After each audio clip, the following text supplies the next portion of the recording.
bring you Ml55 content, but this is not the kind of content I wanted to bring. We have a fuel leak. If you could smell it right now, you'd be able to tell, but we got a fuel leak somewhere. What's going on, you guys? My name is Brooks. Welcome to Channel Anderson.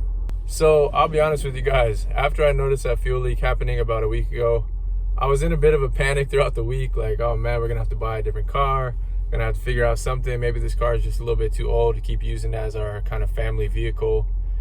But then I drove it today and it's driving absolutely fine. I'm not seeing any fuel leaking out of the back, so I'm sure it's just one of the hoses.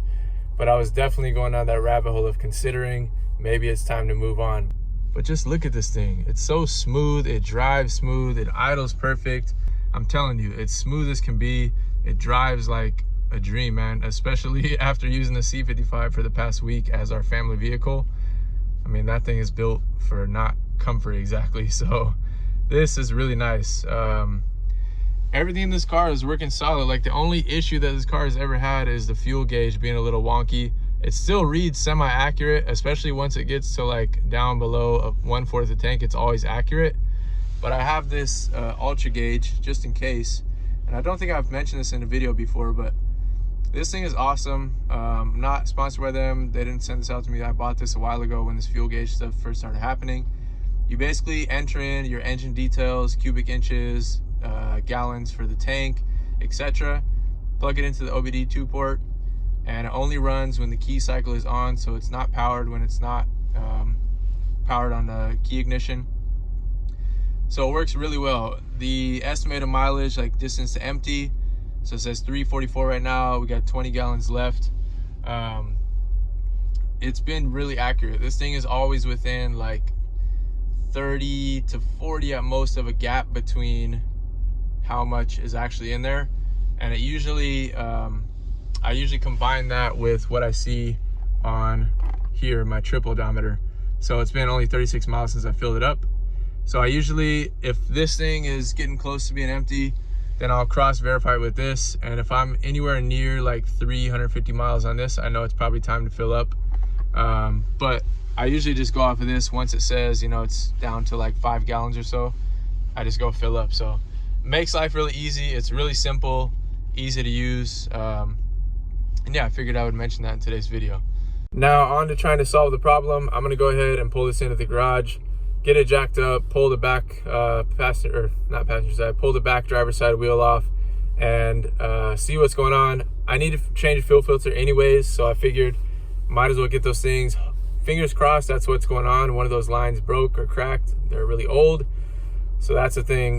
This is a 20-year-old truck, and it's bound to have some rubber and some plastic start to deteriorate, if not already soon. So got to keep an eye out, and that's, you know, one of the reasons why I've been considering possibly moving on from this vehicle. Even though I love it, I don't want to sell it. We're gonna try to hold on to it. I don't know. I'm very wishy-washy with the whole subject right now, but we'll see. If this is an easy fix today, it's gonna give me more confidence going forward. But if this ends up being something tricky, then yeah, it'll lean towards the other direction. So stay tuned. All right, gotta move my mom's X1 out of the way. She's on the dark side. Just kidding. I like BMWs too. All right, the truck is up. Got the wheel off. Wheels are holding up great, by the way. Those that saw the upgrade for those. Paint solid, everything's been welding up well. Here's the titanium lug bolts that you guys have seen on the C55 before I switched over to studs. And here is our situation that we can see thus far. Nothing, so I need to get this shield off. All right, so far no real luck in narrowing down where it's coming from. You can see I've seen these on like the Ml430s, the fuel filter being changed, and man, that is a tight squeeze. This body panel is actually all metal behind the plastic liner, so it really doesn't even give you that much more room after you take the liner off. And when I was watching the videos, I thought this was like another piece you could take off, but definitely not.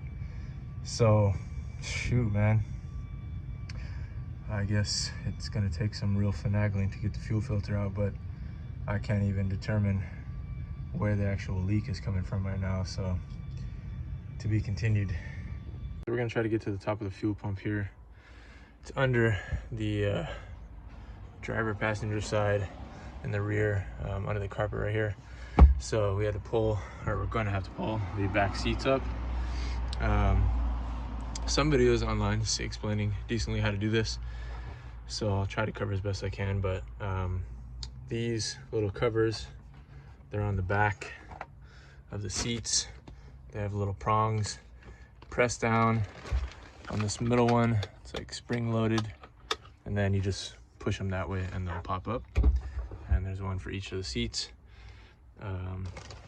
Now I gotta get these plastic covers off. You can see it's very messy down here from my son eating all the time.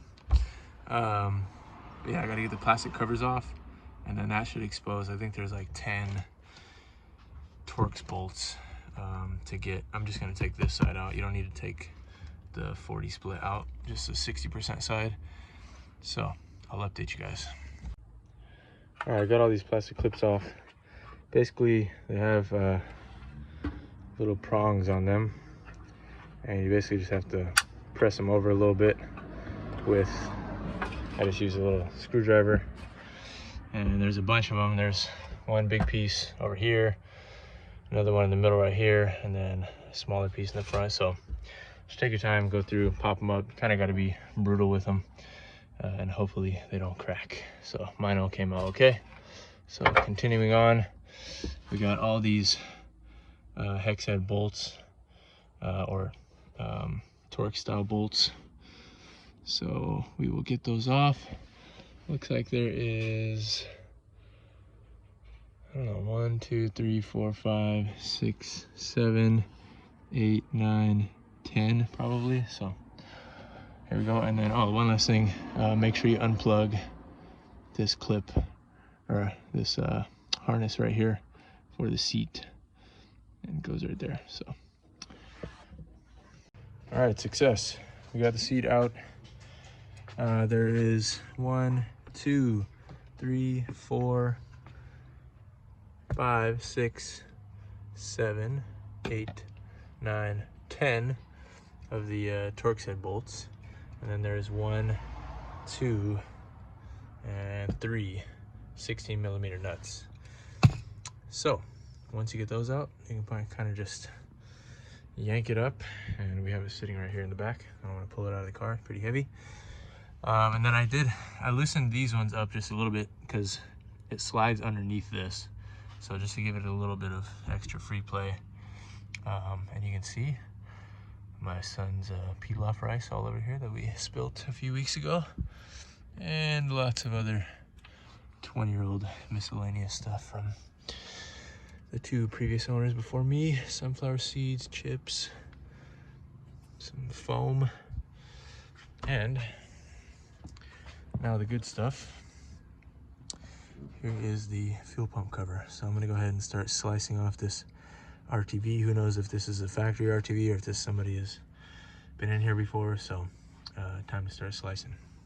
All right, so I got the seal off, and from the looks of it, I think that the actual locking ring is a thing that's leaking. And it makes sense because I just filled up the gas full before we started noticing it leaking. So probably what happened was it was sloshing around and came out of the top here. As you can see, the edges are wet right now. The center of it is not filled up, which is interesting, but you can definitely see like it's got some seepage here. So the solution, I'm not gonna mess with any of this right now.